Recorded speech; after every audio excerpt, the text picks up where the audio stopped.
fulfilment. And now to our distinguished speaker, who is Professor Clive Baldock. Professor Baldock graduated from with an honours degree in physics from the University of Sussex in 1987 and a master's degree in radiation physics at St Bartholomew's Medical College, London in 1989. After 4 years as senior medical physicist at St Thomas's Hospital, Professor Baldock moved to the Royal Sussex County Hospital and worked as part of the scientific team supporting the clinical nuclear medicine and magnetic resonance imaging service.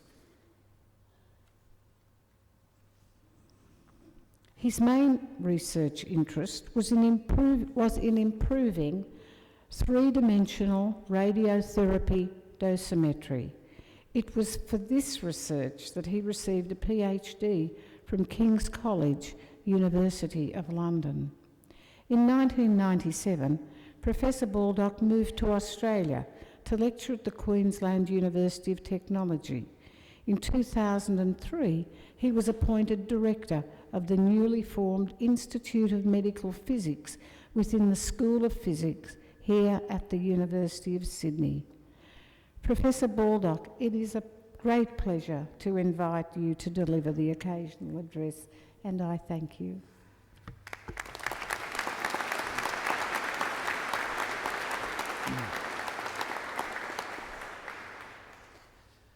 Chancellor, colleagues, ladies and gentlemen, families, friends, and today's graduates, it is an immense honour for me to speak to you today at this graduation ceremony.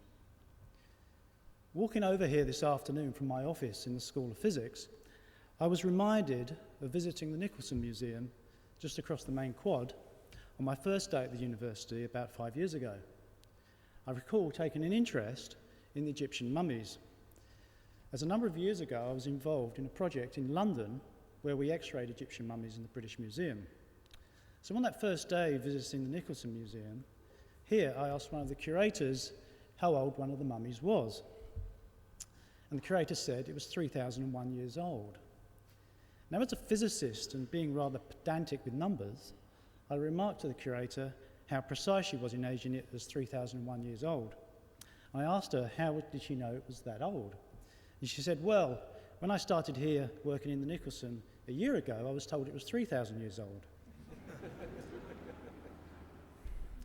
So considering old things, one of the things that also struck me when I first came to work at this, Australia's first and oldest university, was the sense of tradition, of an established institution going back, as the Chancellor said, 150 years. And it is a credit to the founding fathers of the colony of New South Wales who had the vision that the university be established. You, the graduates, are however, part of a tradition that goes back much further. The ceremony in which you have participated in is an important rite of passage in which the university publicly affirms that you, in your examinations and assessments, you have met the standards set by the regulations for your degrees, and the university is satisfied that you are fit to graduate. The ceremony reflects the continuity of university traditions stretching back to the earliest and ancient universities, which arose out of communities of scholars, mainly based around cathedrals and monasteries, who came together to transmit and acquire knowledge. The traditions of academic dress date back from that time and still denote the different universities, faculties, and levels of academic attainment of the wearers. Today, the hoods and the gowns we wear signify membership of a worldwide community of scholars dedicated to the pursuit of understanding, knowledge, and in multiple senses of the word learning. It is a great honour for me to speak to you today, and I would like to add my warmest congratulations to all the many good wishes that you have and will receive. This moment is truly a celebration and a culmination of all you have been striving for so long, which for many started when you were at school. And now, after a period of excitement, dread, uncertainty, and finally relief, you now have the chance to pause and reflect on your successes. As Aristotle said, The roots of education are bitter, but the fruit is sweet. We hope you will remember this ceremony and the sense of fellowship that is here today for many years to come. Of all the activities that I am involved in here at the university, attending these graduation ceremonies are by far the most enjoyable and perhaps moving. These special presentation ceremonies give us, the academics, the chance to play a small part in the process of creating a new generation of Sydney graduates. I'm sure you're all aware that my distinguished colleagues here today from the various schools in the Faculty of Science, all of them take great pleasure and pride in watching you graduate and seeing your advancement. We have taken the raw material that you brought us the day you enrolled, and in a comparatively short period, we have strived to both train you to the highest standards and to inculcate you with the highest values of our profession, including the responsibility to serve people. You are now about to embark on your own careers. Your graduation today is for us, as for you, a defining professional moment in which we share your joy and your happiness.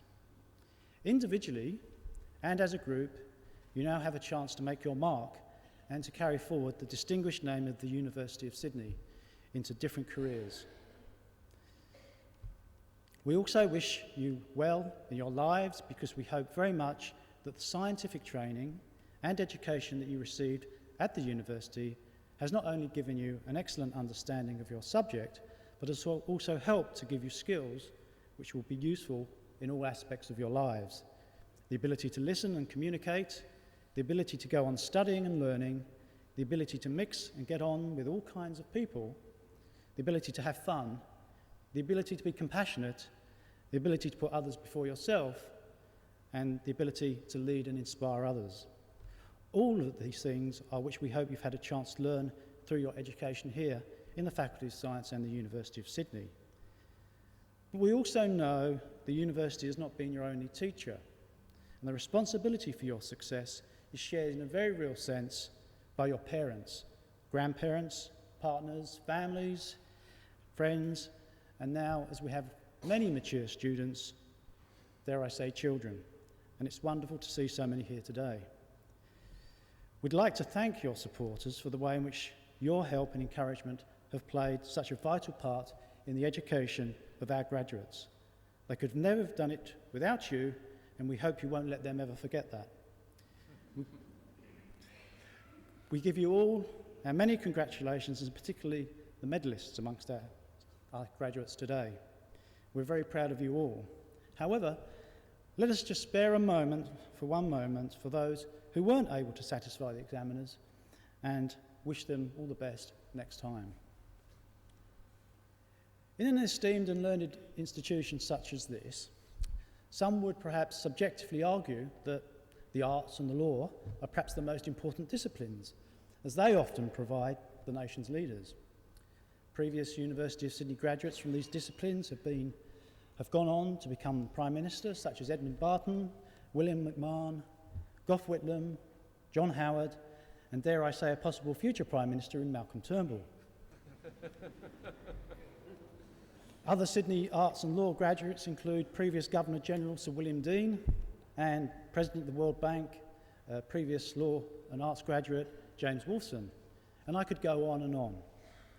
Now, although studying the works of Shakespeare in the arts and law disciplines, of course, have their rightful place, people often forget the very important facts that it is science and technology that provides the material wealth that sustains our society and enables us then to go on to enjoy the works of Shakespeare and Wordsworth. Science plays such an important and fundamental role in our lives and will do so well into the future. You, our science graduates, however, are now inheriting a whole world whose environment is under extreme threat from a number of different areas and from a number of different sources, such as global warming. In the pre-industrial era, the concentration of carbon dioxide in the atmosphere was around 280 parts per million. When I was at school, quite some time ago now, the concentration had reached approximately 325 parts per million, and it is now, today, approximately 375 parts per million. Some calculations indicate the Earth will be irreparably terminal when the concentration hits 500 parts per million. This increase may take less than 40 years on current trends, and that's in your career lifetimes. As science graduates of the University of Sydney, your challenge is to be part of creating a future that doesn't treat the environment as a life support system for the economy. This will require a very radical shift in thinking and lifestyle. Almost all the trappings we have learned to take for granted have been funded at the expense of our ecosystem, and most, if not all, are not sustainable. Most would agree we've proceeded well past the point where sustaining our current lifestyle is an option. Now, you are graduating from arguably the best university in Australia and the best faculty of science in Australia. Therefore, you are the best and the brightest science graduates this nation has to offer and call upon as our society looks to tackling the many problems this nation will face. So it's not just the arts and law graduates who are future leaders. In this changing world, you too are the future leaders. Our future is very much in our hands, you, the best and the brightest science graduates. You don't have to be a scholar to know that all good things come to an end. You are now leaving the University of Sydney, but the university will still be here. We hope you will stay in touch with your friends and the university through our alumni networks, and will use it as an opportunity to keep in touch with each other.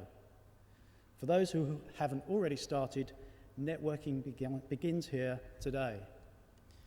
I hope that this gathering has provided you with the opportunity to reflect upon your achievements, your new status, and your link with the Faculty of Science and the University of Sydney.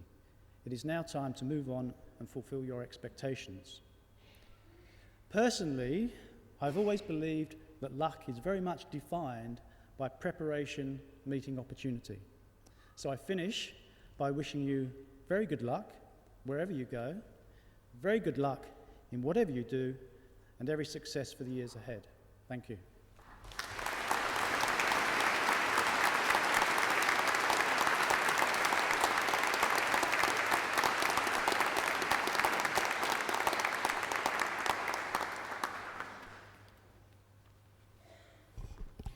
The formal part of the proceedings has now been completed.